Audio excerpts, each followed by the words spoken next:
Agora, nós estamos vivendo hoje um movimento LGBTQIA+, muito forte. Eu não sei se tem mais homossexuais no mundo ou se eles se sentem mais à vontade de sair do armário, vamos dizer assim. Mas isso não importa. Uhum. O que Jesus ia achar disso? Nada. Porque nos dias de Jesus tinha muito homossexual. E ele sempre acolhia? Ele nunca nem puxou o assunto. Não tinha nada a ver, né? Nada, assim, ele passou batido. O pessoal pensa o quê? Foram os franceses que inventaram dar a bunda? Pelo amor de Deus! Que foi um movimento que começou do século XX ou XXI. Não. Sempre houve mulheres que gostaram de mulheres mais do que de homens. E eram obrigadas a se casar, eram obrigadas a oferecer a vagina e o útero para haver proliferação, numa época em que era uma obrigação humana proliferar, o que deixou de ser há muito tempo. E a mulher só servia para isso, Só servia para isso e para entrar no cacete, duplamente, né? No cacete e no cacete. Coisa triste. É triste. É o primeiro cacete, né? O segundo, não. O segundo, quando é forçado... Sim. Quando não é forçado, não é nem cacete. É uma delícia. Mas quando é forçado, meu Deus, tem quanta mulher que está assistindo a gente aqui agora que entra no cacete duplo. E sem querer, querendo ou não querendo, não tem direito à escolha, a coisa nenhuma. E nos dias de Jesus... Meu Deus, os romanos estavam presentes em Israel. E César, que é o pai dessa ideia romana que se tornou perene até os dias de hoje, saía com os seus exércitos para a guerra, vivia muito mais no campo de batalha do que nos seus resorts. Ele se dizia dele que ele era o amante de todas as esposas e era o maridinho de todos os soldados, porque ele fazia um ano inteiro sem pegar uma mulher. Viajando com aquelas tropas, né? Com aquelas tropas. Tinha um soldado gostoso que gostava de fazer um boquete aqui ou ali, ou vice-versa. Aí vai. Então, rolava de tudo. E Israel, era normal, né? Normal. Israel estava cheio de gente assim. E a hipocrisia religiosa sempre foi desse jeito. Não, e tem essa obsessão hoje, né? Com os gays. E aí as pessoas verem como querem, pelo amor de Deus. Eles pegam o Velho Testamento, as leis de Moisés. Um homem não deite com outro homem. Está lá na lei de Moisés. E no Novo tem isso? Não. No Novo Testamento tem a declaração de Paulo sobre não entrarão no reino dos céus.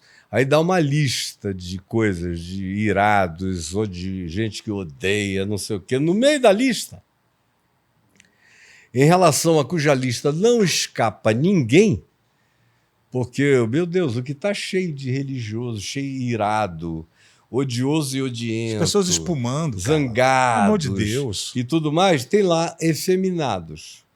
E o termo grego é muito mais a definição, a interpretação, a transliteração da expressão grega para a nossa língua portuguesa e para as demais línguas, que já foi feito posteriormente, depois do IV século, para as outras línguas, começou a chamar de efeminado. E que, na realidade, originalmente era covarde. Era o covarde, era o cara que não encarava. Era o oposto. Tem até a coragem de dizer, olha, eu sou gay, é menos efeminado dizer eu sou quem eu sou, do que, na realidade, você ficar nesse jogo de cenas. E o lugar onde mais você encontra gay é no ambiente religioso. Porque quanto mais repressão, mais você tem psiquicamente a eclosão da antítese, do oposto. Mais compulsivo o indivíduo se torna. Então, filho de pastor, o que tem de filho de pastor e filha de pastores gays não está escrito. Quebra até o padrão estatístico. Porque você fez uma pergunta, eu não sei se é porque está mais livre e tal, que aparece mais. É óbvio que é porque está mais livre, aparece mais, mas tem um segundo fenômeno também. Quanto mais você coloca pressão, e porque está mais livre, o grupo majoritário, que na maioria das vezes é religioso ou é moralista por alguma razão, coloca aqueles olhos de repreensão, a começar de dentro de casa, e quanto mais repreensão, quanto mais juízo, quanto mais julgamento, mais compulsividade você cria. Então, nos nossos dias, você tem a média ponderada de sempre, de gays na sociedade, variou entre 8% e 10% de pessoas com tendência homoafetiva na humanidade, em qualquer lugar, ou tribo indígena, ou entre árabes, ou em qualquer grupo humano. E entre golfinhos, entre elefantes, entre qualquer um, entre os mamíferos. Não é só uma questão humana, é uma questão também genética e de DNA. Está presente cientificamente, especialmente entre os mamíferos e também até entre os vegetais. Você vê entre os vegetais hermafroditas, os vegetais que são também, que têm as trocas ou as mutações, aonde um ente vegetal nasce supostamente com características que seriam inseminadoras, se transformar num ente receptivo, inseminante de si mesmo, que é o hermafroditismo. Então, está espalhado na natureza, e na natureza humana também. Então, de um lado, você tem a média ponderada do que sempre houve no mundo e na Terra. E, de um outro lado, você também tem a ideologia. E com a ideologia também tem os processos de revolta. Eu conheço alguns gays que originalmente não são naturalmente gays. E que são mais pessoas que disseram, eu não tenho nenhum preconceito. Surge também aquele tipo de manifestação antipreconceituosa, que são pessoas que eu conheço, e conheço desde a minha juventude, que diziam, não, eu gosto de mulher, mas, pô, comer uma bunda também não faz mal a ninguém. Você já deu a sua? Não dói não, cara. Dá até um prazerzinho. Não sei o quê. Eu tive muito amigo que falava isso. Mas o negócio prioritário dele era com mulher. Mas ele, para se mostrar naquele tempo, você chamava esse tipo de pessoa de entendido. Entendido. Lembra sim, disso? Sim. É do entendido. Então, não, eu não sou gay, mas eu sou entendido. Que era o cara que não tinha barreira nem preconceito e achava que, se declarando entendido, ele se colocava num patamar de superioridade. Então, o velho entendido ganhou hoje um status muito especial. Eu conheço amigos meus da minha idade que estão muito bem casados até o dia de hoje, mas que eu os conheci como entendidos. Eles até não entendiam o meu lado. Como é que você é um cara de cabeça tão aberta e não é um entendido?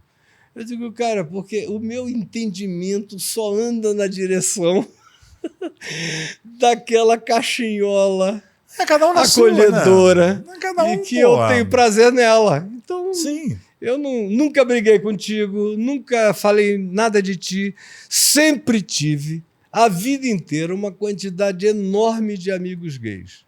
E quando eu me converti, há 50 anos, 51 anos atrás, os gays continuaram a me procurar com a mesma liberdade, porque eles sabiam que eu tinha me convertido ao Evangelho para mim, mas que aquilo para mim não era uma questão de definição dogmática da conduta do outro. Cada um iria ter que aprender a viver, aprender Jesus para si, aprender o Evangelho para si, porque se Jesus não pautou aquilo como uma definição de vida e de caráter, quem sou eu para fazer o que Jesus não pautou, algo que eu pautarei como imposição para a vida do outro, que é o que a religião faz, contra Jesus. Porque Jesus estava cheio de gente, ele não fez isso com as prostitutas. Você não vê Jesus dizendo, eu vou ser teu amigo se você parar de se prostituir. Não, ele simplesmente entrou na casa delas. Às vezes nem sabia, acolheu, né? Às vezes nem sabia, né? O que a pessoa fazia. Ele sempre soube, ele sempre esteve nem aí. Ele sempre foi absolutamente livre, libertador, libertário e generoso com a condição humana. Ele sempre viveu e deu o exemplo, como ele diz em João 13. Eu vos dei o exemplo. Agora, cada um vai pegando do exemplo dele aquilo que se adequa à possibilidade de saúde responsiva da personalidade e da psicologia individual e do processo de individuação de cada um. O que eu não posso ser é mau, é perverso, é iracundo, Desonesto. desonesto, injusto, iníquo. Isso aí, ele foi veementemente enfrentador dessa situação. Mas mesmo o cara, como por exemplo Zaqueu, que praticava desonestidade para todo lado, ele olhou para o Zaqueu em cima de um sicômoro em Jericó, sabendo quem o cara era, chamou até pelo nome, num lugar onde ele não vivia. Falou: Zaqueu, o cara em cima de um sicômoro, porque a multidão era tanta, e ele baixinho, não conseguia ver Jesus, subiu na árvore. E era o homem mais rico da cidade. Jesus disse: Zaqueu, desce depressa, porque hoje eu quero comer na tua casa. Aí o Zaqueu foi, acolheu Jesus, ficaram lá conversando. De repente o Zaqueu levantou no meio do jantar e falou assim: Senhor, eu decido dar metade dos meus bens aos pobres. E se em alguma coisa eu defraudei alguém, eu também decido restituir 4 vezes mais. Dentre os apóstolos de Jesus, você vê como Jesus era. Ele chamou Mateus, o publicano, lá de Cafarnaum, que era também o maioral dos publicanos do norte de Israel, o homem arrecadador de impostos, que é para Roma, o que era horrível. Do ponto de vista dos judeus, o cara ser um arrecadador de impostos para César, o imperador, era um traidor. Era Mateus que escreveu o evangelho, que a gente tem aqui, pelo menos, pseudoepígrafe do nome dele.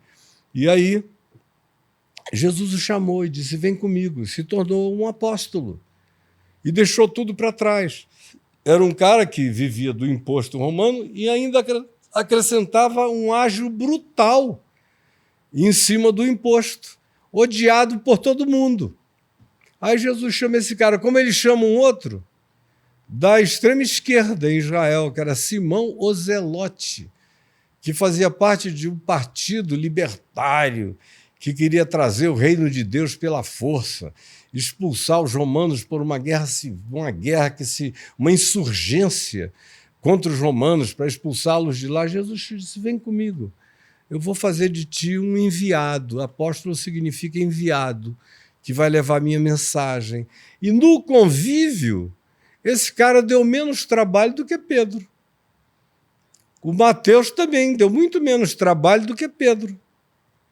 O Judas, que não se diz muito ou nada quase sobre quem ele era, mas o próprio nome Judas já caracterizava uma coisa, que os pais dele eram ideologicamente pessoas de esquerda, de enfrentamento ao poder constituído, por causa de Judas Macabeu, que foi um dos principais heróis dos judeus no enfrentamento dos Seleucidas, que eram uma derivação de Alexandre o Grande, que tomou conta da Síria e depois invadia toda hora Israel. E aí os macabeus se levantaram contra e Judas Macabeus era o principal líder. Então, aonde você via esse nome Judas presente é porque tinha uma admiração por essa figura histórica que tinha só 100 anos de existência quando Jesus, o passado dele tinha sido 100 anos atrás em relação a Jesus. Então, Judas, os historiadores são unânimes em pensar nele como um indivíduo de linha mais de esquerda e um cara mais acadêmico, porque ele teve acesso ao Sinédrio com uma facilidade enorme. Quando ele foi negociar a traição a Jesus, ele teve acesso direto, significando dizer que ele tinha portas abertas. E para ter portas abertas no Sinédrio, você não podia ser da plebe.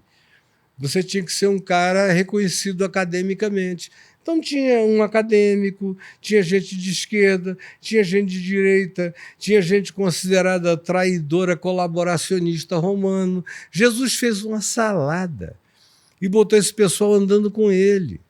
E tinha amigas mulheres que Lucas, no capítulo 8, diz que o serviam indo pelo caminho, algumas delas casadas, como uma delas, que era mulher do irmão de leite de Herodes. E, meu Deus, e Jesus não fez objeção nenhuma a que a mulher do irmão de leite de Herodes andasse no caminho juntamente com outras mulheres, incluindo a mãe dele, irmã dele, Madalena e outras mulheres, servindo-o e amparando num lugar onde nem tenda eles tinham. Eles dormiam em grutas, em covas. Ele disse, o Filho do Homem não tem onde reclinar a cabeça. Quando alguém disse que ia seguir, olhou para o cara e falou, você não vai aguentar a parada, você não vai, você está acostumado com coisa muito fina. E eu não tenho nem aonde deitar a minha cabeça. Então, pensa bem, veja bem se você vai aguentar o tranco. É isso mesmo que você quer? É isso mesmo que você quer? Se respondendo também a pergunta do cara sobre a modéstia, como é que deve ser a vida de alguém que serve a Deus, tem que estar disposto a viver até sem nada. E mesmo que eu não tenha coisa alguma, não é isso que vai caracterizar minha relação ou não com Jesus, porque ele próprio, o Filho do Homem, não tinha onde reclinar a cabeça. Você estava falando aqui, desculpa voltar um pouquinho, sobre a homossexualidade entre vegetais. Aham. Que deve ter de alface aí, fã da Lady Gaga, né? Desculpa, não aguentei, tive que fazer essa piada. Estava pronta, né?